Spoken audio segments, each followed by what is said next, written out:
നിങ്ങൾ എപ്പോഴെങ്കിലും ഈ ഒരു കാര്യം ചിന്തിച്ചിട്ടുണ്ടോ? ഇന്ത്യയും പാകിസ്ഥാനും വീണ്ടും ഒരു രാജ്യമായാൽ എന്താവുമെന്ന്? ഇതൊരു വലിയ സ്വപ്നമാണ്. ഒപ്പം ഒരുപാട് സാധ്യതകളും വെല്ലുവിളികളും നിറഞ്ഞ ഒരു ആശയമാണിത്. ഇങ്ങനെയൊരു സാഹചര്യം ഒരിക്കലും ഉണ്ടാകാൻ പോകുന്നില്ല. എന്നാലും വെറുതെ ചിന്തിച്ച് നോക്കുകയാണ്. അങ്ങനെ ഉണ്ടായാൽ ഉണ്ടാകാൻ പോകുന്ന ഗുണങ്ങളും അതുപോലെ ദോഷങ്ങളും. പക്ഷേ പാകിസ്ഥാൻ എന്നൊരു രാജ്യം നമ്മളെ ഒരു കാര്യവുമില്ലാതെ ദ്രോഹിച്ച ഒരു രാജ്യമാണ്. മാത്രമല്ല അവിടെ ഇപ്പോൾ വലിയ ആഭ്യന്തര കലഹങ്ങൾ നടക്കുകയാണ്. ഓൾറെഡി ആ രാജ്യം രണ്ടായി പിളരാൻ നല്ല സാധ്യതയുമുണ്ട്. അതുപോലെ അവിടുത്തെ സാമ്പത്തിക ശേഷി ഞാൻ പറയാതെ തന്നെ നിങ്ങൾക്ക് അറിയാവുന്ന കാര്യമാണ്. പിന്നെ ഓൾറെഡി അവിടെയുള്ളവർക്കൊക്കെ എല്ലാവർക്കും എന്ന് ഞാൻ പറയുന്നില്ല എങ്കിലും ഭൂരിപക്ഷം വരുന്ന ആളുകൾക്കും ഇത്തിരി തീവ്ര ഉള്ളവരാണെന്ന് ഞാൻ കരുതുന്നു. അങ്ങനെയുള്ള ഒരു രാജ്യം നമ്മുടെ രാജ്യത്തിനൊപ്പം ഒരിക്കലും ചേരേണ്ട ഒരു കാര്യമില്ലെങ്കിലും ഞാൻ കുറച്ച് ഗുണവും ദോഷവും അങ്ങനെ ചേരുകയാണെങ്കിൽ, അങ്ങനെ ഒന്നിക്കുകയാണെങ്കിൽ ഉണ്ടാകുന്ന കുറച്ച് ഗുണവും ദോഷവും ഞാൻ പറയാം. ഒന്നാമതായി ഏറ്റവും വലിയ നേട്ടം സമാധാനമാണ്. കാലങ്ങളായി ഇന്ത്യയും പാകിസ്ഥാനും അതിർത്തിയിൽ പ്രശ്നങ്ങളും സംഘർഷങ്ങളും കൂടുതലാണ്. ഈ രണ്ട് രാജ്യങ്ങളും ഒന്നായാൽ അതിർത്തി പ്രശ്നങ്ങൾ ഇല്ലാതാകും. അപ്പോൾ പിന്നെ യുദ്ധത്തിനും പ്രതിരോധത്തിനുമായി ഇപ്പോൾ ചെലവഴിക്കുന്ന കോടിക്കണക്കിന് രൂപ ജനങ്ങളുടെ ക്ഷേമത്തിനായി ഉപയോഗിക്കാൻ സാധിക്കും. റോഡുകൾ നന്നാക്കാനും പുതിയ സ്കൂളുകൾ പണിയാനും ആശുപത്രികൾ മെച്ചപ്പെടുത്താനും ഈ പണം ഉപയോഗിക്കാനും സാധിക്കും. ഇത് സാധാരണക്കാരുടെ ജീവിതത്തിൽ വലിയ മാറ്റങ്ങൾ ഉണ്ടാക്കും. സാമ്പത്തിക രംഗത്തും വലിയ മുന്നേറ്റങ്ങൾ ഉണ്ടാകാൻ സാധ്യതയുണ്ട്. ലോകത്തിലെ ഏറ്റവും വലിയ സാമ്പത്തിക ശക്തികളിൽ ഒന്നായി ഈ പുതിയ രാജ്യം ചിലപ്പോൾ മാറിയേക്കാം. ഈ ഇരു രാജ്യങ്ങൾക്ക് ഇടയിലുള്ള കച്ചവടവും കുതിച്ചുയരും. അത് രണ്ടും ഒന്നായി കഴിഞ്ഞാൽ പിന്നെ ട്രേഡിംഗ് ഒക്കെ നല്ല രീതിയിൽ നടക്കും. വ്യവസായങ്ങൾ വളരും, പുതിയ തൊഴിലവസരങ്ങൾ ഉണ്ടാകും, വലിയ അടിസ്ഥാന സൗകര്യ വികസന പദ്ധതികൾ ഒരുമിച്ച് നടപ്പിലാക്കാനും സാധിക്കും. ഇത് ദാരിദ്ര്യം കുറയ്ക്കാനും ജനങ്ങളുടെ ജീവിത നിലവാരം ഉയർത്താനും സഹായിക്കും. ജലം, പ്രകൃതി വാതകം തുടങ്ങിയ പ്രകൃതി വിഭവങ്ങൾ ഒരുമിച്ച് കാര്യക്ഷമമായി ഉപയോഗിക്കാൻ സാധിക്കുന്നതും വലിയ നേട്ടമാണ്. സാംസ്കാരികമായി നോക്കിയാൽ ഇത് വളരെ മനോഹരമായ ഒരു കൂടിച്ചേരലായിരിക്കും. ഇന്ത്യയിലും പാകിസ്ഥാനിലുമുള്ള ആളുകൾക്ക് പരസ്പരം കൂടുതൽ അടുക്കാനും സാംസ്കാരികമായ വ്യത്യാസങ്ങൾ മനസ്സിലാക്കാനും അവസരം ലഭിക്കും. പലതരം ഭക്ഷണങ്ങൾ, സംഗീതം, നൃത്തം, കലാരൂപങ്ങൾ, സിനിമ എന്നിവയെല്ലാം ഒരുമിച്ച് ആസ്വദിക്കാനും പങ്കുവയ്ക്കാനും സാധിക്കും.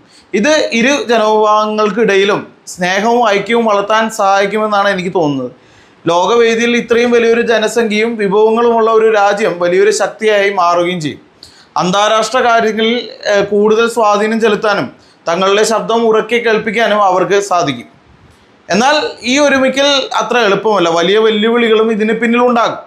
ഏറ്റവും വലിയ വെല്ലുവിളി ഇത്രയും വലിയ ജനസംഖ്യയെയും വൈവിധ്യങ്ങളെയും ഉൾക്കൊണ്ട് ഒരു ഏകീകൃത ഭരണം സാധ്യമാക്കുക എന്നത് വളരെ ബുദ്ധിമുട്ടുള്ള കാര്യമാണ്. നമുക്ക് ഇപ്പോൾ തന്നെ അതിൻ്റെ ബുദ്ധിമുട്ടുകൾ, ഇത്രയധികം ഭാഷകൾ, ഇത്രയധികം സംസ്ഥാനങ്ങൾ, അങ്ങനെയൊക്കെ വരുമ്പോൾ ഒരുപാട് ബുദ്ധിമുട്ടുകൾ നമ്മൾ ഇപ്പോൾ തന്നെ അനുഭവിക്കുന്നുണ്ട്. അപ്പോൾ പുതിയൊരു രാജ്യം കൂടി നമ്മുടെ കൂടെ ചേരുകയാണെങ്കിൽ അതിൻ്റെ ബുദ്ധിമുട്ടുകൾ നിങ്ങൾക്ക് ആലോചിക്കാവുന്നതേ ഉള്ളൂ. ഇന്ത്യയിൽ പല ഭാഷകൾ, പല മതങ്ങൾ, പല സംസ്കാരങ്ങൾ, ഞാൻ നേരത്തെ പറഞ്ഞതുപോലെ പാകിസ്ഥാനിലും സമാനമായ അവസ്ഥയുണ്ട്. ഈ വൈവിധ്യങ്ങളെ ഒരു കുടക്കീഴിലാക്കി കൊണ്ടുപോകുന്നത് ഭരണാധികാരികൾക്ക് വലിയ വെല്ലുവിളിയായിരിക്കും. പലതരം നിയമങ്ങൾ ഉണ്ടാക്കേണ്ടി വരും. എല്ലാവരുടെയും താല്പര്യങ്ങൾ സംരക്ഷിക്കേണ്ടി വരും. ചരിത്രപരമായ പ്രശ്നങ്ങൾ ഈ ഒരുമിക്കലിനൊരു തടസ്സമായേക്കാം. വിഭജനത്തിൻ്റെ മുറിവുകളും അതിനോടനുബന്ധിച്ചുണ്ടായ പ്രശ്നങ്ങളും പലരുടെയും മനസ്സിൽ ഇപ്പോഴും ഉണ്ടാകും. പഴയകാല മുൻധാരണകളെയും വിദ്വേഷങ്ങളെയും ഇല്ലാതാക്കി പുതിയൊരു ബന്ധം സ്ഥാപിക്കാൻ ഒരുപാട് സമയവും പരിശ്രമവും വേണ്ടിവരും. ഈ വലിയ രാജ്യത്തിലെ വിഭവങ്ങൾ എല്ലാവർക്കും ഒരുപോലെ എത്തിക്കുക എന്നത് ഒരു വലിയ വെല്ലുവിളിയാണ്. ചില പ്രദേശങ്ങൾ കൂടുതൽ വികസിതമായിരിക്കാം, മറ്റു ചിലത് വളരെ പിന്നോക്കമായിരിക്കാം. ഈ അസമത്വം പരിഹരിച്ച് തുല്യമായ വികസനം കൊണ്ടുവരിക എന്നത് എളുപ്പമല്ല. അതുപോലെ നിലവിലുള്ള തീവ്രവാദ ഗ്രൂപ്പുകൾ, അതറിയാലോ, നമ്മുടെ നാട്ടിലല്ല, എവിടെയാണ് തീവ്രവാദ ഗ്രൂപ്പുകൾ പാകിസ്ഥാനിൽ എന്തോരം ഉണ്ടെന്ന് നമുക്കറിയാമല്ലോ. ഈ ഒരു പുതിയ സാഹചര്യങ്ങൾ മുതലെടുക്കാൻ അവരെന്തായാലും തീരുമാനിക്കുക, അത് ഉറപ്പാണ്. അവർക്ക് പുതിയ രാജ്യത്തിൽ പ്രശ്നങ്ങൾ ഉണ്ടാക്കാനും അരാജകത്വം സൃഷ്ടിക്കാനും ശ്രമിച്ചേക്കാം. അതായത് ഇപ്പോൾ ഉള്ളത് നമ്മൾ ഇത്രയും ലോക്കാക്കി അവരെ അതായത് ഒരു രീതിയിലും ഇന്ത്യയിലേക്ക് കടക്കാൻ പറ്റാത്ത സാഹചര്യം ഉണ്ടാക്കിയിട്ട് പോലും ഇവർ നമുക്ക് പ്രശ്നങ്ങൾ ഉണ്ടാക്കുന്നുണ്ട്. അങ്ങനെയുള്ളവരെ നമ്മൾ തുറന്നു കൊടുക്കുകയാണ്. അപ്പോൾ എന്തൊക്കെ പ്രശ്നങ്ങൾ അവരുണ്ടാക്കും? ഇവരെ നിയന്ത്രിക്കുക എന്നത് ഭരണകൂടത്തിന് വലിയ വെല്ലുവിളിയായിരിക്കും. ഏറ്റവും പ്രധാനമായി ഇന്ത്യയുടെയും പാകിസ്ഥാൻ്റെയും സൈന്യങ്ങളെ എങ്ങനെ ഒരുമിപ്പിക്കുമെന്നതും ഒരു പ്രധാന ചോദ്യമാണ്. രണ്ട് വലിയ സൈന്യങ്ങളെ ഒരുമിച്ച് ഒരു ഏകീകൃത സൈന്യം രൂപീകരിക്കുന്നത് സാങ്കേതികമായും ഭരണപരമായും വലിയ വെല്ലുവിളികൾ നിറഞ്ഞതാണ്. ചുരുക്കത്തിൽ ഇന്ത്യയും പാകിസ്ഥാനും ഒരു രാജ്യമാകുക എന്നത് ചരിത്രപരമായ ഒരു സംഭവമായിരിക്കും. അതായത് നടക്കാനൊന്നും പോണില്ല. ഞാൻ ജസ്റ്റ് ഇങ്ങനെ പറയുന്നു എന്നേ ഉള്ളൂ. ഇത് മേഖലയ്ക്ക് സമാധാനവും സാമ്പത്തിക വളർച്ചയ്ക്കും നൽകുമെങ്കിലും വലിയ സാംസ്കാരികവും ഭരണപരവുമായ വെല്ലുവിളികളെ അഭിമുഖീകരിക്കേണ്ടി വരും. ഈ വെല്ലുവിളികളെല്ലാം അതിജീവിച്ച് മുന്നോട്ട് പോകാൻ സാധിച്ചാൽ ഇത് ലോകത്തിലെ തന്നെ ഏറ്റവും വലിയ ശക്തിയായി മാറാൻ സാധ്യതയുള്ള ഒരു പുതിയ രാജ്യമായിരിക്കാം.